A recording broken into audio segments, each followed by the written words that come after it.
नमस्कार साथियों, मेरे इस YouTube चैनल में आप सभी का स्वागत है। हमारी पिछली क्लास में हमने राजस्थान के लोक देवताओं के विषय में जाना था। क्लास फर्स्ट में हमने कुछ लोक देवताओं के बारे में जान लिया था और इस क्लास में आज हम जानने वाले हैं अ, अगले जो लोक देवता हैं बचे हुए हमारे, उनके बारे में हम बात करने वाले हैं। तो देखिए, हमारा फर्स्ट जो लोक देवता है इस सेकंड क्लास में, वो है मेहाजी मांगलिया जी। यहाँ हम पिछली क्लास में हमने डिस्कस किया था कि अगली क्लास में हम इसके बारे में डिस्कस करेंगे। तो देखिए, उस अगली सीरीज के अंदर हम इसी के बारे में डिस्कस कर रहे हैं। तो देखिए, मेहाजी जो मांगलिया है वो उनका पूजा स्थल जो है वो बापिनी गांव जोधपुर के अंदर है।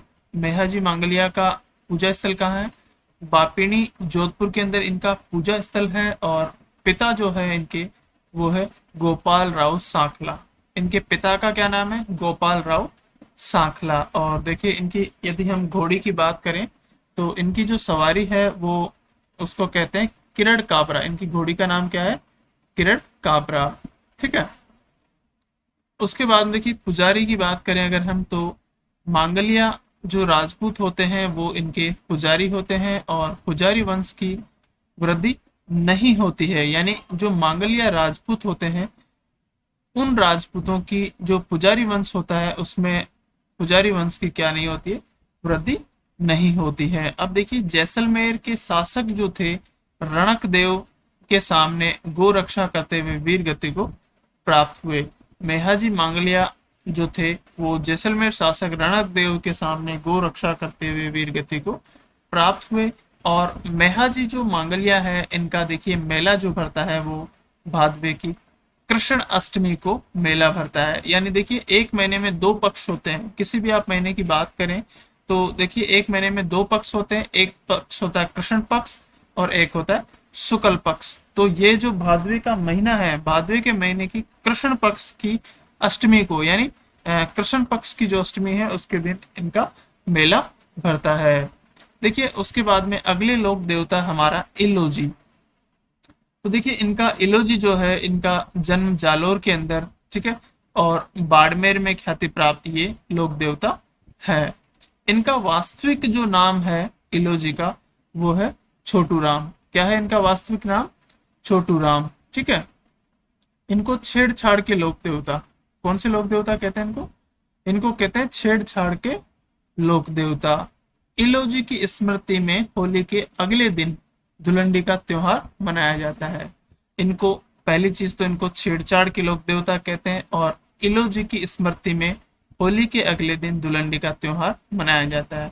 ठीक है। होली के अगले दिन धुलंडी का त्योहार, यानी जो कलर वगैरह हम डालते हैं एक दूसरे पर, ठीक, कलर वगैरह लगाते हैं, वो त्योहार इनकी स्मृति में मनाया जाता है। ठीक है। जिसके अंदर हम कलर वगैरह लगाते हैं ना, वो त्योहार किनकी स्मृति में मनाया जाता है? इलोजी की स्मृति में। देखिए, इलोजी जो थे वो बांझ रोग निवारक थे। यानी बांझ जिसके बच्चे वगैरह नहीं रहते हैं, ठीक है, तो उसके इनको निवारक बताया गया है, इलोजी को बांझ रोग के निवारक। देखिए, इलोजी की प्रतिमा इनके मंदिर में नग्न व आदमकद अवस्था में लगी होती है। इलोजी की प्रतिमा किस अवस्था में लगी होती है? इलोजी की प्रतिमा इनके मंदिर के अंदर नग्न व आदम अवस्था में लगी होती है। देखिए, उसके बाद में अगले लोक देवता हमारे तेजा जी।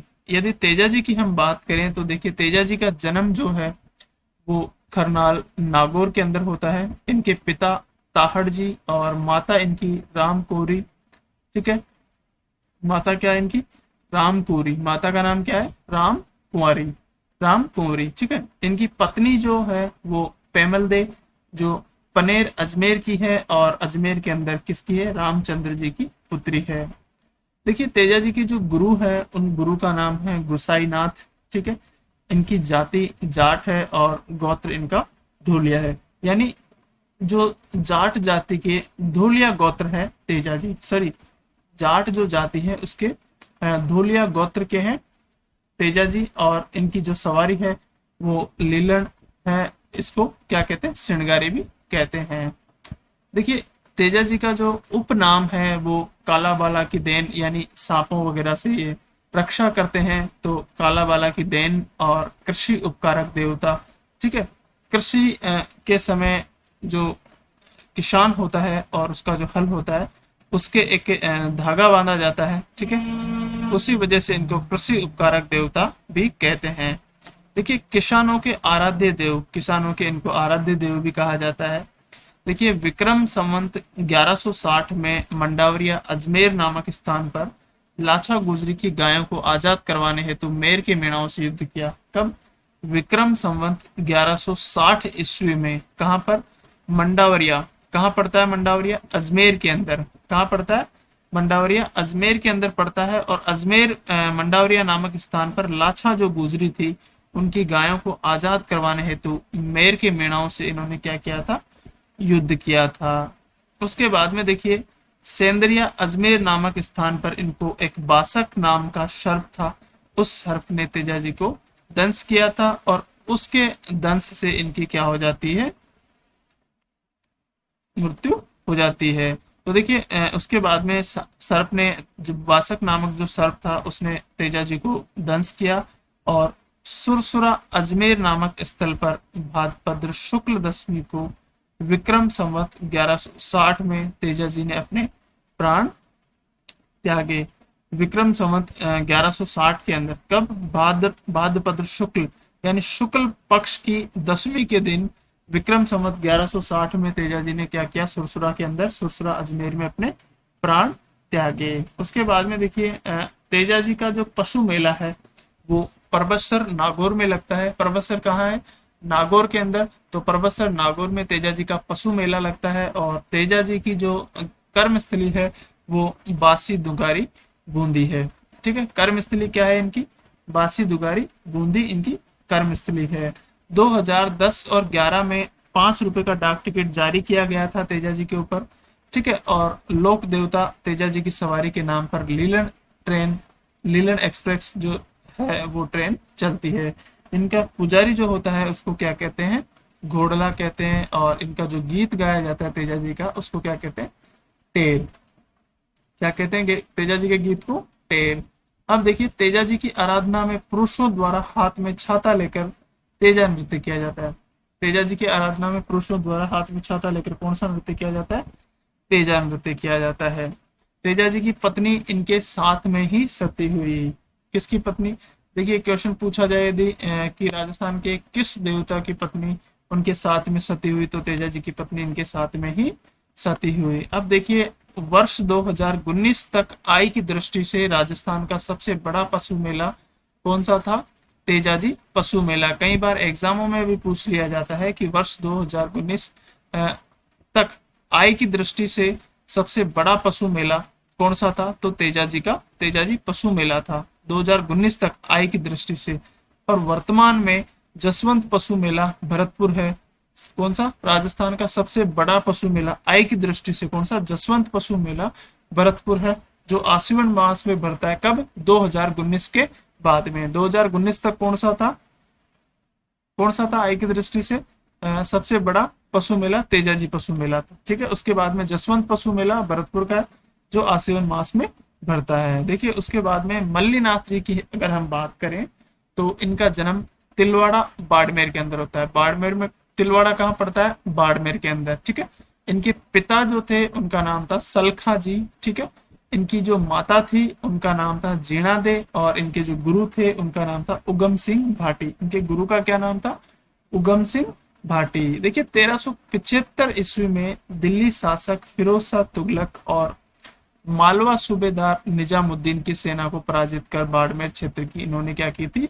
रक्षा की थी। यानी 1375 में दिल्ली का शासक फिरोज शाह तुगलक और मालवा का जो सूबेदार था निजामुद्दीन, ठीक है, फिरोज शाह तुगलक और निजामुद्दीन की सेना को पराजित करके इसने क्या की थी? मल्लीनाथ जी ने बाड़मेर की रक्षा की थी। किसकी सेना को पराजित करके? दिल्ली शासक फिरोज शाह तुगलक और मालवा सूबेदार निजामुद्दीन की सेना को इसने पराजित किया और बाड़मेर क्षेत्र की रक्षा की। इसके बाद में देखिए 1399 में इसने किस पंथ की स्थापना की थी? तो वो की थी कुंडा पंथ की स्थापना। ठीक है, और रामदेव जी ने किस पंथ की स्थापना की थी? तो देखिए रामदेव जी ने की थी कामड़िया पंथ की स्थापना। किस पंथ की स्थापना की थी रामदेव जी ने? कामड़िया पंथ की स्थापना की थी। क्यों की थी रामदेव जी ने कामड़िया पंथ की स्थापना? छुआछूत को मिटाने के लिए कामड़िया पंथ की स्थापना की थी। और मल्लीनाथ जी ने किस पंथ की स्थापना की थी? 1399 में मल्लीनाथ जी ने कुंडा पंथ की स्थापना की थी। राठौड़ों की राजधानी मंडोर, राठौड़ों की राजधानी क्या है? मंडोर मल्लीनाथ जी के शौर्य के कारण स्थापित हुई। किसके शौर्य के कारण स्थापित हुई राठौड़ों की राजधानी राठौड़ों की राजधानी मंडोर? तो वो मल्लीनाथ जी की वीरता और शौर्य के कारण इनकी राजधानी राठौड़ जो थे उनकी राजधानी है मंडोर स्थापित हुई। अब देखिए मल्लीनाथ जी का मेला कब लगता है? तो देखिए चैत्र का जो महीना होता है, चैत्र महीने के कृष्ण पक्ष की 11 से चैत्र महीने के शुक्ल पक्ष की 11 तक, ठीक है, कहाँ पड़ता है मेला? तिलवाड़ा बाड़मेर में। इनका जन्म कहाँ हुआ? तिलवाड़ा बाड़मेर में इनका जन्म हुआ। और इनका मेला कहाँ लगता है? इनका मेला भी जहाँ इनका जन्म स्थल है वहीं पर इनका मेला लगता है। कहाँ पर? तिलवाड़ा बाड़मेर के अंदर। कौन सी जगह पर? लूणी नदी के तट पर इनका क्या लगता है? मेला लगता है, लूणी नदी के तट पर। अब देखिए राजस्थान का सबसे प्राचीन पशु मेला, अगर आपसे एग्जाम में क्वेश्चन पूछा जाता है कि राजस्थान का सबसे प्राचीन पशु मेला कहाँ बढ़ता है, तो वो कहाँ बढ़ता है? तिलवाड़ा बाड़मेर के अंदर। कहाँ बढ़ता है? तिलवाड़ा बाड़मेर के अंदर राजस्थान का सबसे प्राचीन पशु मेला बढ़ता है। देखिए थार पारकर व कांकरेज नस्ल के पशुओं के क्रय विक्रय हेतु इनका जो मेला बढ़ता है वो मेला प्रसिद्ध है। कौन से पशुओं के लिए? थार पारकर और कांकरेज नस्ल के जो पशु है उनके क्रय विक्रय के लिए ये मेला प्रसिद्ध है। मल्लीनाथ जी के जो पुत्र थे, क्या नाम था मल्लीनाथ जी के पुत्र का? जगमाल। कहा जाता है या ऐसी मान्यताएं हैं कि जगमाल की सेना में क्या हुआ? जगमाल की सेना में मान्यताओं के अनुसार क्या की? भूतों ने युद्ध किया या भूत लड़े। अब देखिए उसके बाद में अगला आता है हरिराम बाबा। कहाँ के हैं? जोरडा नागौर के हैं। इनके पिता रामनारायण जी है और इनकी माता चंदनी देवी है, ठीक है। अब देखिए ये भी सर्पदंश का इलाज मंत्रोपचार से किया जाता है, यानी ये भी सर्पदंश के ही देवता है, सांपों के ही देवता है, ठीक है। सर्प के दंश का इलाज इनके मंदिर में किससे किया जाता है? मंत्रोपचार से, यानी मंत्र बोलकर सांपों का जो दंश रहता है, जहर रहता है, उसको निकाला जाता है। मंत्र इनका क्या कहलाता है? कांटा कहलाता है। और हरिराम बाबा के मंदिर में किसकी पूजा की जाती है? तो हरिराम बाबा के मंदिर में जो बम्बी होती है सांप की, जिसमें सांप रहते हैं, गाँव में आप देखते होंगे खेतों वगैरह में एक बम्बी बनी हुई रहती है, ठीक है, उसमें छोटे छोटे बिल बने हुए रहते हैं जिसमें चूहे सांप वगैरह इस तरीके से रहती है। तो उस तरीके की इनके मंदिर में बम्बी बनी हुई है और उस बम्बी की क्या की जाती है? पूजा की जाती है। देखिए हरिराम बाबा नागौर व चूरू के मुख्य लोक देवता कहाँ के हैं? नागौर और चूरू के मुख्य लोक देवता माने जाते हैं, ठीक है। अब देखिए ये हरिराम जो बाबा है वो एक ऐसे लोक देवता है जिन्होंने आजीवन गायों की संघर्ष करते हुए, आजीवन गायों के लिए संघर्ष करते हुए अपने प्राण त्यागे, ठीक है। उसके बाद में देखिए अगला देवनारायण जी मालेसर डूंगरी, ठीक है। देवनारायण जी कहाँ के? मालासेरी डूंगरी। ये कहाँ पड़ता है? तो देखिए इनका जो जन्म है वो गोठ दंडावता आसिंद भीलवाड़ा में इनका जन्म होता है। इनका जन्म कहाँ होता है? गोठ दंडावता आसिंद भीलवाड़ा में इनका जन्म होता है। इनके पिता जो थे, उनके पिता का नाम था सवाई भोज और इनकी माता का नाम था सेडू खटाणी। इनकी माता का क्या नाम था? सेडू खटाणी इनकी माता का नाम था। और इनकी जो पत्नी थी उस पत्नी का नाम था पीपल दे। ये जयसिंह सूरी की पुत्री थी। किसकी पुत्री थी ये? जयसिंह सूरी की पुत्री थी। ये कहाँ की थी जयसिंह सूरी की पुत्री? ये धार मध्य प्रदेश की क्या थी? रहने वाली थी। इनके बचपन का नाम, देवनारायण जी के बचपन का क्या नाम था? उदय सिंह। बचपन का क्या नाम था? उदय सिंह। इनकी सवारी क्या थी? घोड़ी, सॉरी इनका जो सवारी थी वो घोड़ा था। क्या नाम था उस घोड़े का? लीलागर उस घोड़े का नाम था। और इनका जो अवतार है वो किसका अवतार माना जाता है इनको? तो भगवान विष्णु का इनको अवतार माना जाता है। उपनाम क्या है इनके? देखो आयुर्वेद का जनक, इनका उपनाम क्या है? आयुर्वेद का जनक। देखिए लालन पालन जो है इनका वो देवास मध्य प्रदेश में होता है। लालन पालन कहाँ होता है इनका? देवास मध्य प्रदेश के अंदर इनका लालन पालन होता है। और भिन्नाय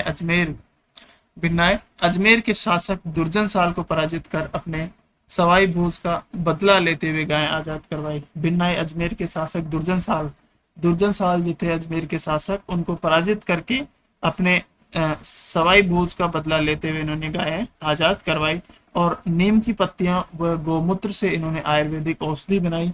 उसके बाद में देखिए, उसके बाद में अगर हम बात करें तो देखिए देवनारायण जी का जो मंदिर है इसमें ईंट की पूजा व छाछ दलिया का भोग लगाया जाता है। किसका भोग लगाया जाता है इनके मंदिर में?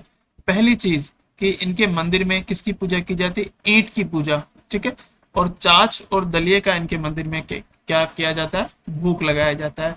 और इनको आयुर्वेद का जनक कहा जाता है क्योंकि इन्होंने नीम की पत्ती और गोबर से क्या किया था? क्या किया था इन्होंने नीम की पत्ती और गोबर से? देखिए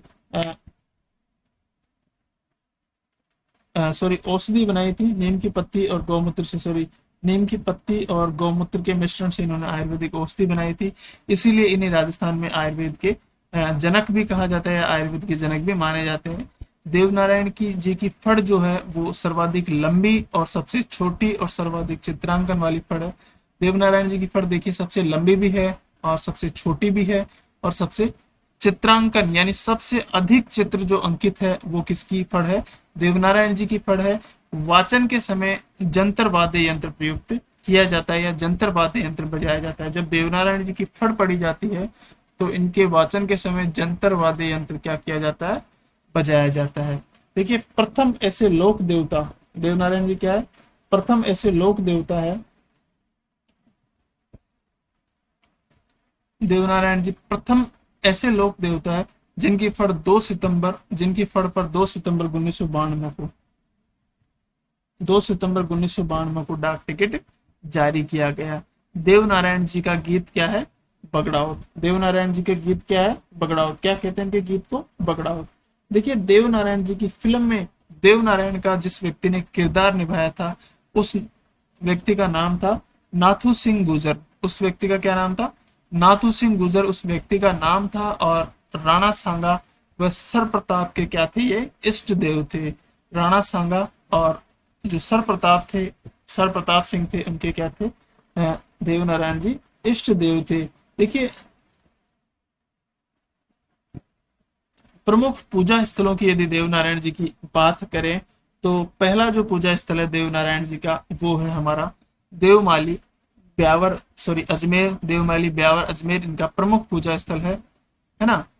और यहाँ क्या होता है? भाद्रपद शुक्ल सप्तमी को देवनारायण जी का मेला लगता है। भादवे की जो शुक्ल सप्तमी है, ठीक है, उस दिन देवनारायण जी का मेला लगता है। उसके बाद में दूसरा जो प्रमुख स्थल है इनका वो जोधप्रिया देवधाम जो अपने टोंक डिस्ट्रिक्ट में पड़ता है, निवाई के अंदर, ठीक है, वो इसका दूसरा पूजा स्थल है। उसके बाद में आसिंद भीलवाड़ा, आसिंद जो है, आसिंद कहाँ पड़ता है? भीलवाड़ा के अंदर पड़ता है और भीलवाड़ा में इनका तीसरा पूजा स्थल है। और इनका चौथा जो पूजा स्थल है वो है डूंगरपुर के अंदर, सॉरी देवडूंगरी के अंदर, मालासेरी देवडूंगरी जो कहाँ पड़ता है? चित्तौड़गढ़ के अंदर पड़ता है। और राणा सांगा ने यहाँ क्या करवाया था? इनका मंदिर बनवाया था।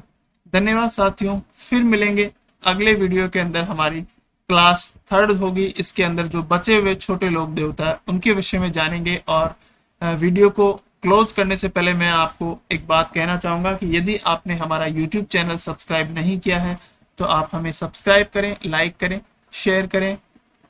धन्यवाद।